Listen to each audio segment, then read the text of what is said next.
Hey guys, I'm taking a break from working on this Admiral TV to give you a little bit of an update and maybe a little bit of a tease on various projects.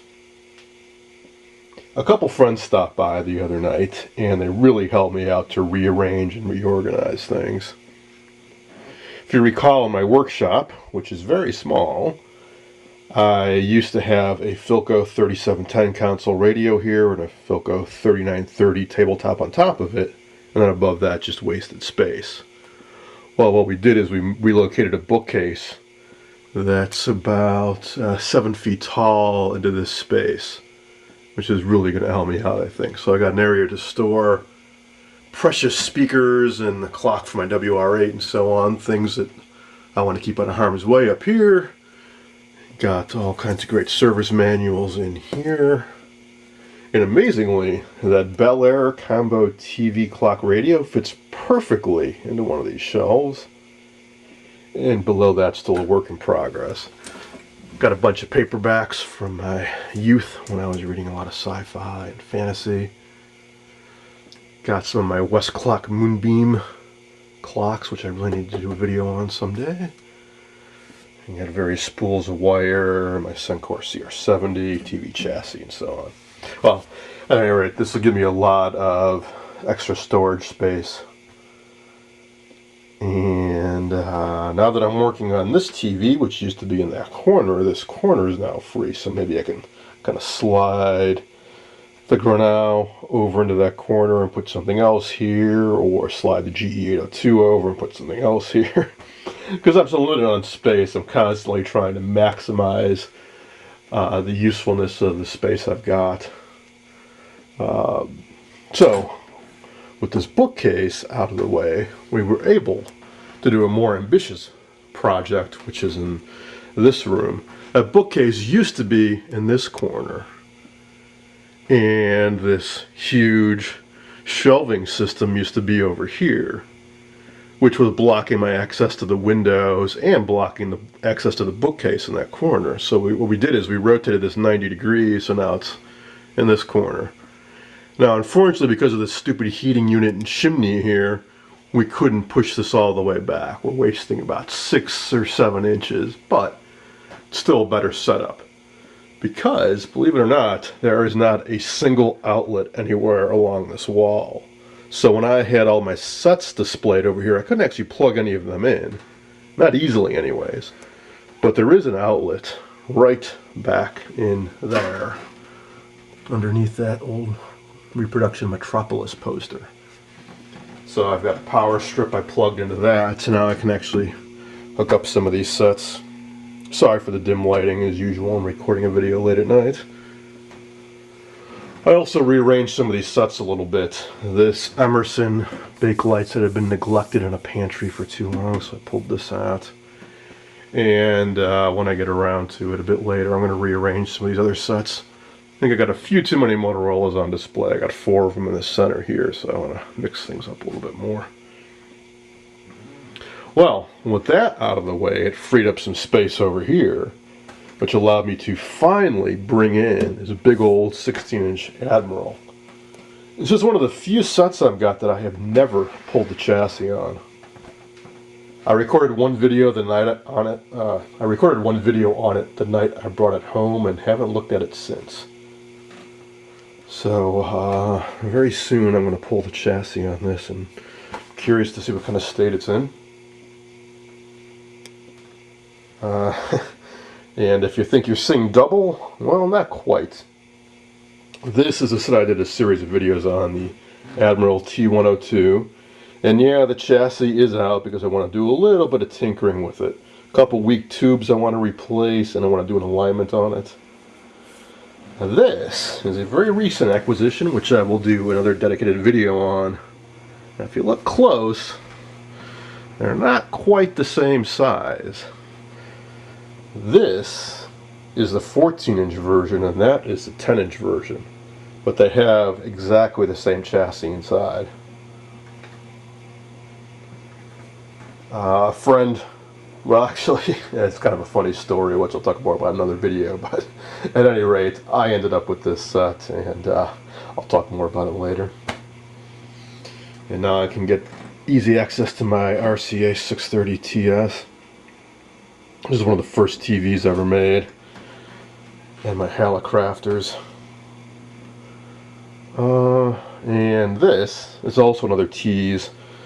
This is one of the first sets, if not the first set that Admiral ever put out, the 3812.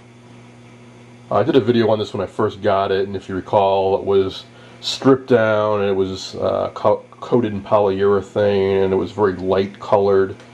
Well, I spent a lot of time stripping all that poly off and refinishing it, and you will see an in-depth video on that real soon. I actually did this in late summer, but I've been holding off on doing a video on it because I've had so many projects going on, I don't want to overwhelm you guys.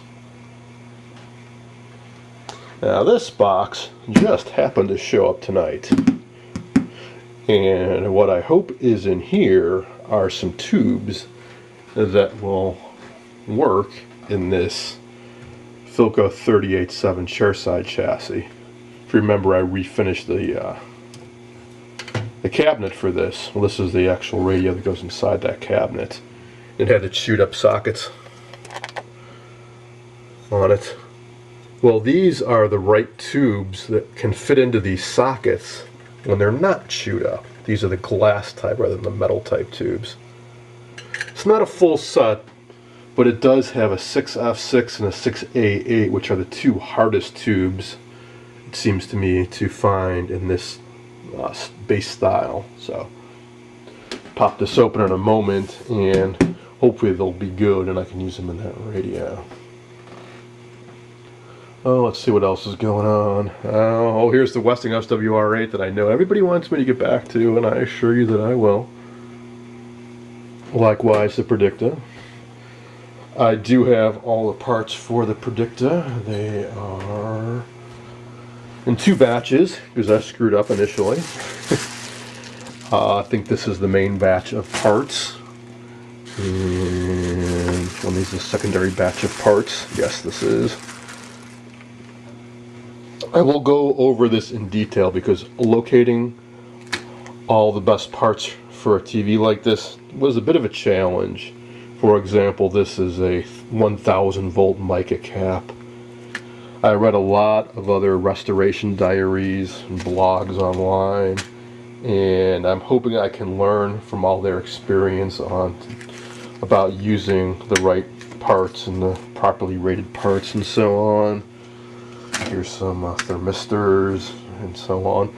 Basically what I did is I tried to get parts that were overrated for everything.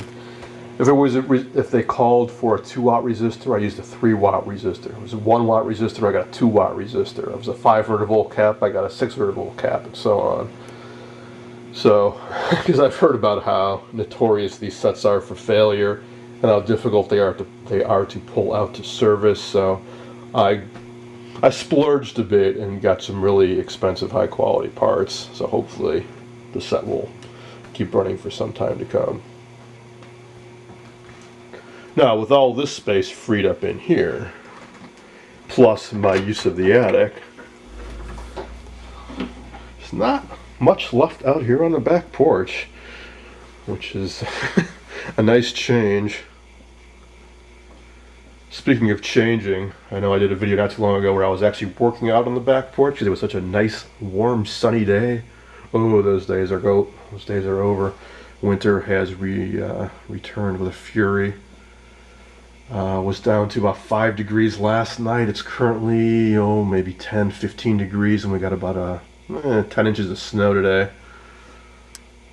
So I went out and got a bunch of food, so I'll be hunkered down inside and hopefully can get a lot of work done in the near future. Now, as for you WR8 fans, I am actually going to work on this set first. This is the radial, I think it's an 80, which has basically an identical chassis. I did get the capacitors to do this set with my Predicta order. So basically I want to use this as a practice TV, or sorry, practice radio. This has a broken dial cord just like that one has, so I want to kind of practice on threading that dial cord on this set, and I want to get more familiar with what type of voltages to expect and so on. And if you recall, this set is partially working as it is. I did test the capacitors in it, and they're all quite leaky, so I'm hoping just a bit of a recap and test all the tubes and so on, and I can get this set working pretty soon. Plus, if you recall, I did a little tease a while ago about some tubes that I picked up, which are these guys. These are 1619 metal tubes. See, that set originally was designed to use push-pull 45s, which for any of you that have looked around online or on eBay to buy 45s, they are really, really expensive these days, especially for the globe. Well, it just so turns out that these are quite good replacements for Type 45. Only problem is these are octal, and a 45 only has 4 pins. So you need to make a conversion base, and you can buy one online. There's at least one supplier who fabricates them for you. And I believe there are various options about reconfiguring some of the elements, because this actually has, I think, a second grid or a suppression element. In other words, there's more elements in this tube than the 45 has. I've seen some options where you can just connect 2 of the elements together or use a bias resistor or whatnot. Well, I do want to use these in that set because I'm also pretty low on 45s, and I think it'll be a little fun to experiment with them as well.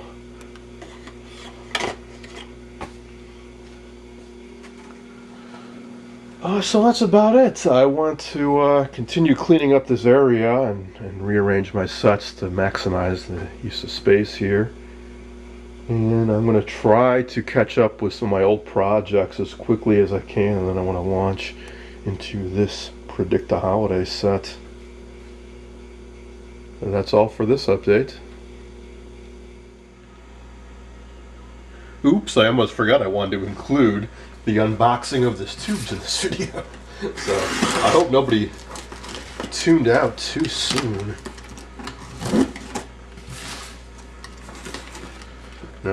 There's only 8 tubes or so in this box, so kudos to this seller for overpacking them. Okay, it looks like each tube is individually wrapped in newspaper and then in peanut, which is a pretty good way to ship tubes. Oh, okay, each tube is in bubble wrap, and then in newspaper, then in a sea of peanuts, so I think you don't have to worry about much breakage with these.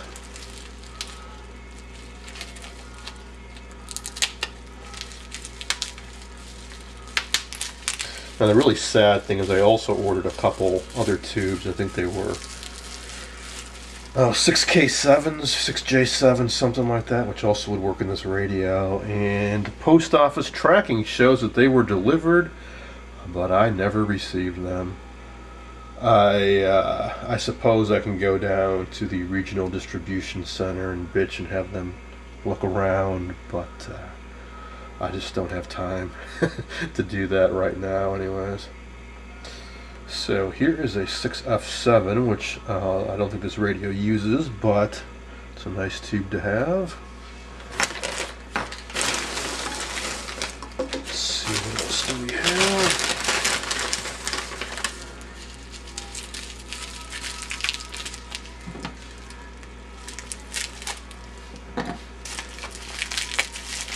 Things on eBay have been really crazy lately. I've been losing virtually every auction I've been involved in, just because the bidding has just gone through the roof. I didn't realize the economy had recovered that well so far.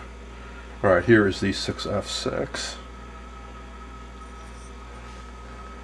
In particular, there were a couple knobs I was bidding on for one of my Motorola sets. That guy. See how I have a gold and the inner knobs are red? Well, somebody, after me looking forever and kind of giving up, somebody was actually selling 2 gold knobs like this. They ended up selling for around, I think, $36, $37 plus like 10 shipping. And I only paid 20 bucks for this set, so that was a little bit too rich for me. Well, in hindsight, you know, it could be, I could spend the rest of my life looking for those knobs. We'll see. If any of you guys out there have some, I'd be more than happy to take them off your hands.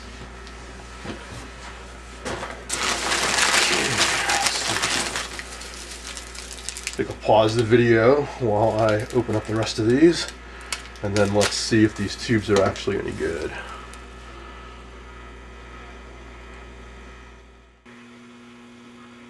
Here are all 8 tubes, and they all seem to have arrived safely and intact.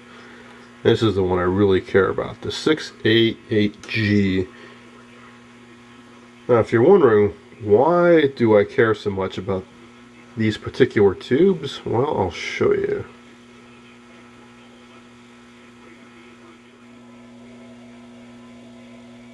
Okay, a tube like a 6A8 is available in 3 styles. There's the earliest style, the 6A8G. Then there's a later 6A8GT. Then there's just a plain 6A8, which is the metal type. The difference between the 3 has to do with the shield. The earliest type has no shield. It relies on having a shield around the base and then a shield that fits over that base. So the tube fits inside that base and then the shield slides over that. With this type, there's metal around the base, and this is attached to, I believe, pin 1, which you would ground, and that would shield the elements around the base. So you wouldn't need this. And then this, of course, the whole enveloping metal shields the whole tube. I think that's also going to pin 1. Well, in this particular radio, it used the early style, which Philco favored especially, and somebody has already butchered this so that you could use the metal type tube, which is what it came with, because these do not fit inside these rings, nor do these. However, I like to be authentic, and I happen to have a set of these that are fully intact. So I've been thinking about drilling out these rivets and installing these shields and scrounging up a set of these tubes. And assuming this is good, I'm on my way. So let's test this and see if it actually is any good.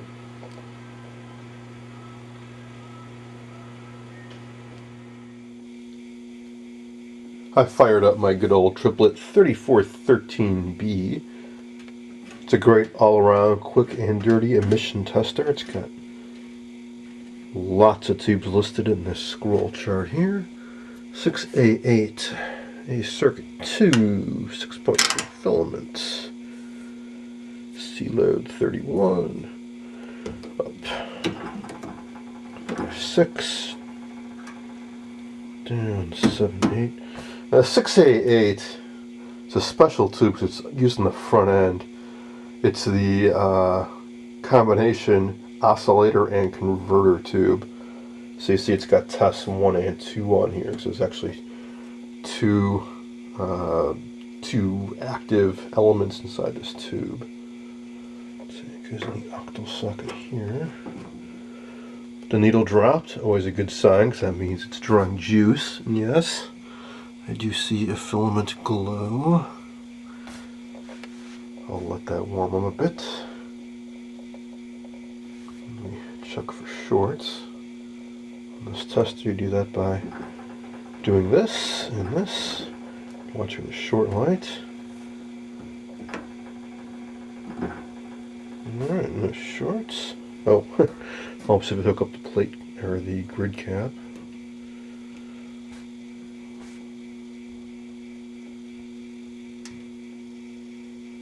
Fantastic.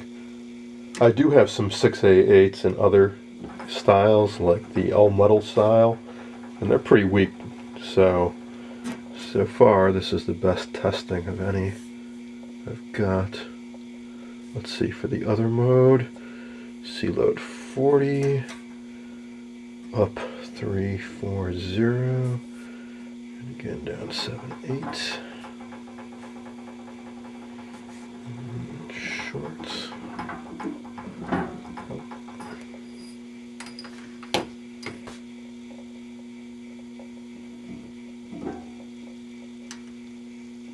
Alright, fantastic. I'm expecting good things from this tube. Both sections test quite well. Now again, this is just emission, it's not transconductance. But if there's no shorts and it has good emissions, odds are it's a pretty darn good tube. Now for the 6F6, which is the audio output tube.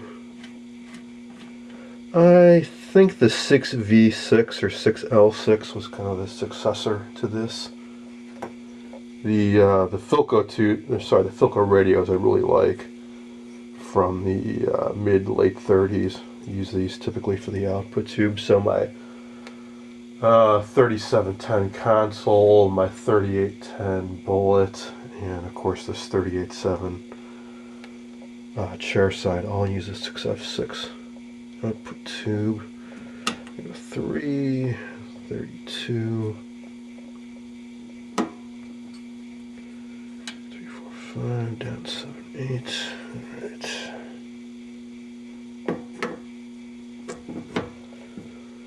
Also good sign, the needle dropped, and this draws a bit of current, so you always got to check the line adjust, because it actually draws enough current that it alters the meter reading, so you got to adjust the line to compensate. And for shorts, no short, no short, no short, and no short. Now you don't check 7 because it's in bold, which means, well, you're not supposed to check it.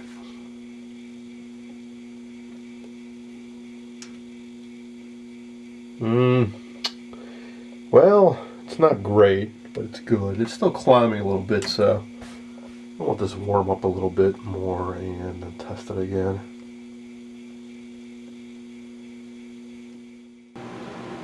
It's been about 15 minutes. The tube is nice and toasty. So let's see how it tests now. Alright. Well into the good range. So I can't say this often enough, whether it's a picture tube or an audio vacuum tube, always be patient. These tubes have been sitting around for decades.